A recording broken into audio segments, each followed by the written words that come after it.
Is it possible to be happy?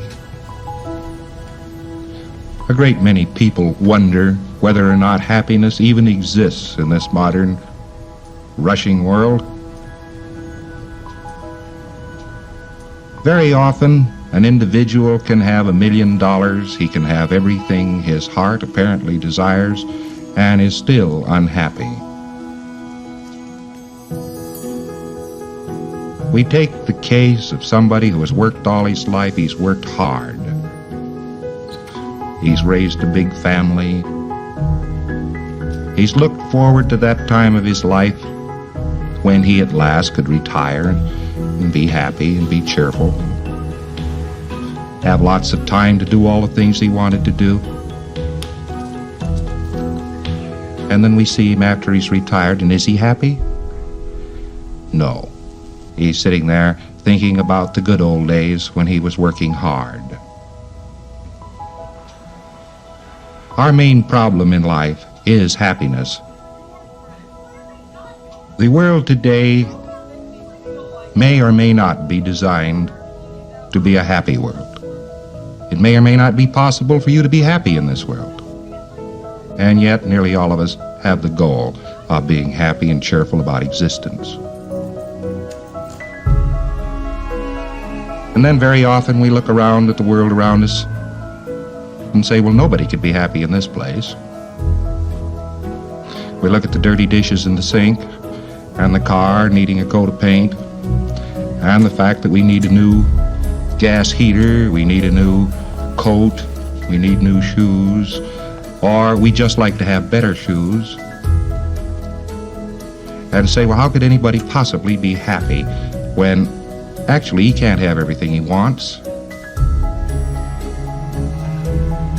He's unable to do all the things he'd like to do, and therefore this environment doesn't permit a person to be as happy as he could be.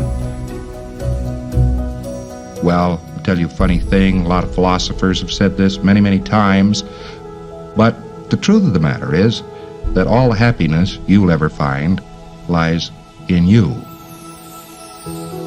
You remember when you were maybe 5 years old and you went out in the morning and you looked at the day, and it was a very, very beautiful day. You looked at flowers and they were very beautiful flowers. 25 years later, you get up in the morning, you take a look at the flowers, they're wilted. The day isn't a happy day. Well, what's changed? You know, they are the same flowers. It's the same world. Something must have changed. Well, probably it was you.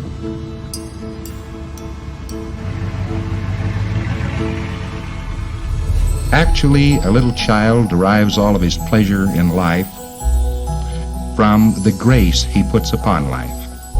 He waves a magic hand and turns all manner of interesting things into being out in the society.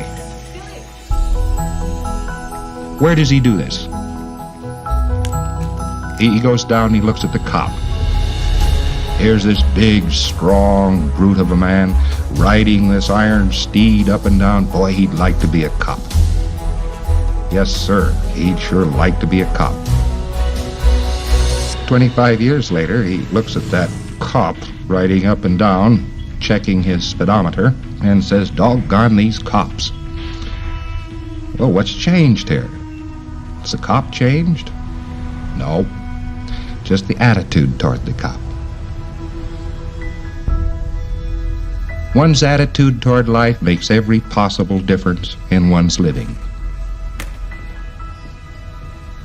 You know, you don't have to study 1,000 ancient books to discover that fact, but sometimes it needs to be pointed out again, that life doesn't change so much as you.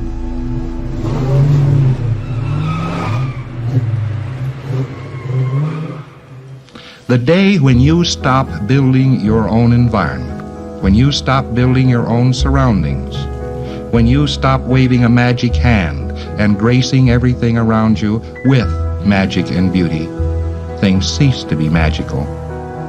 Things cease to be beautiful. Well, maybe you've just neglected somewhere back in the last few years to wave that magic hand.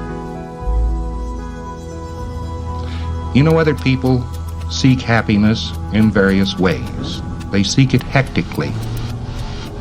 It's as though it's some sort of a mechanism that exists. It's made up. Maybe it's a little machine. Maybe it's something that's parked in a cupboard, or maybe happiness is down at the next corner. Maybe it's someplace else. They are looking for something. Well, the odd part of it is, the only time they'll ever find something is when they put it there first. Now, this doesn't seem very creditable, but it is quite true.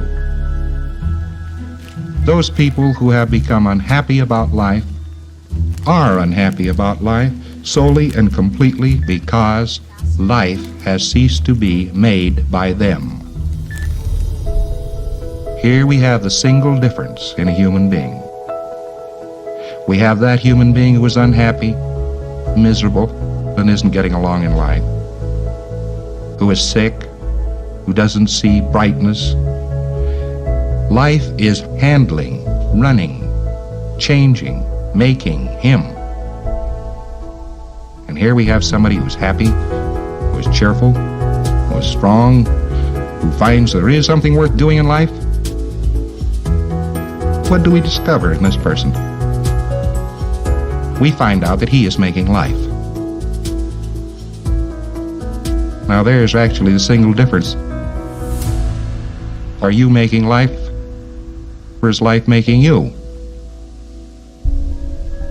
And when we go into this, we find out that a person has stopped making life because he himself has decided that life cannot be made.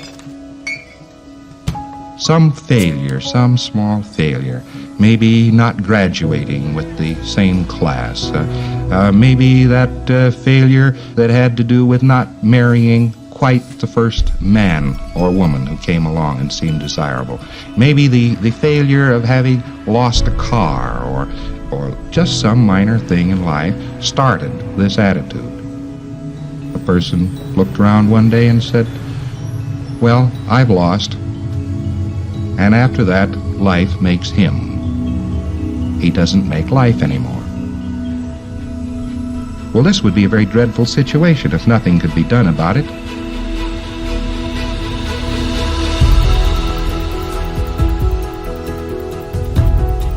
But the fact of the matter is, it's the easiest problem of all the problems man faces. Changing himself and changing the attitudes of those around him. It's very, very easy to change somebody else's attitude.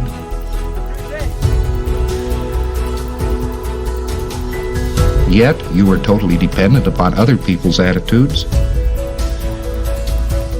Somebody's attitude toward you may make or break your life. Did it ever occur to you that your home holds together? Probably because of the attitude the other person has toward you. Well, so there's two problems here. You have to change two attitudes. One, your attitude toward somebody else. And two, their attitude toward you.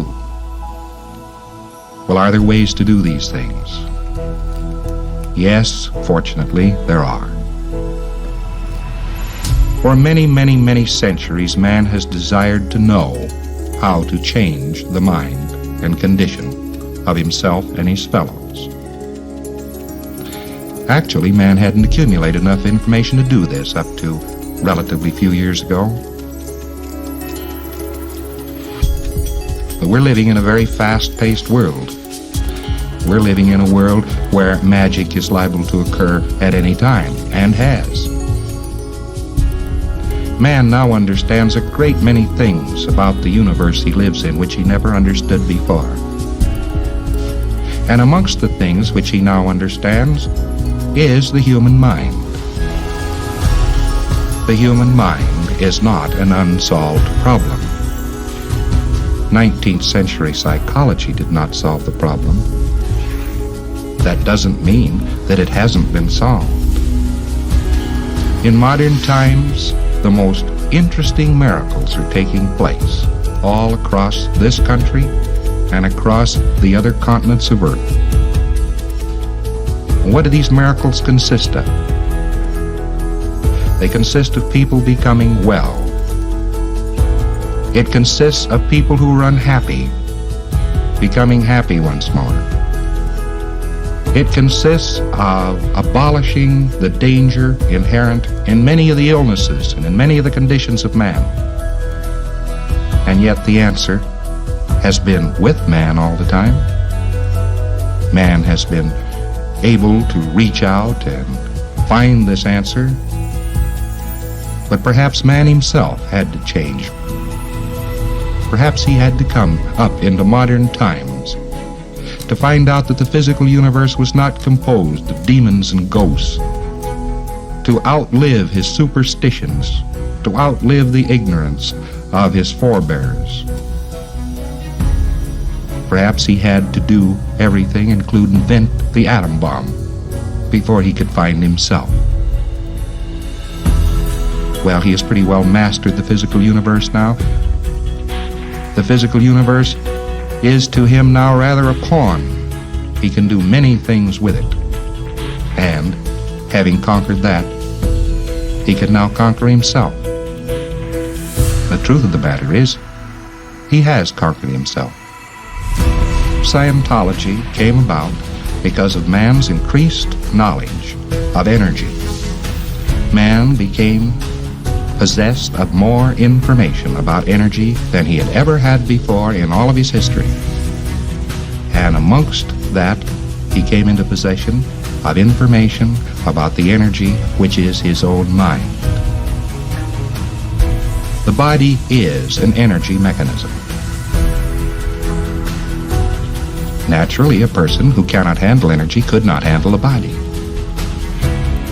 He would be tired. He would be upset. He'd be unhappy.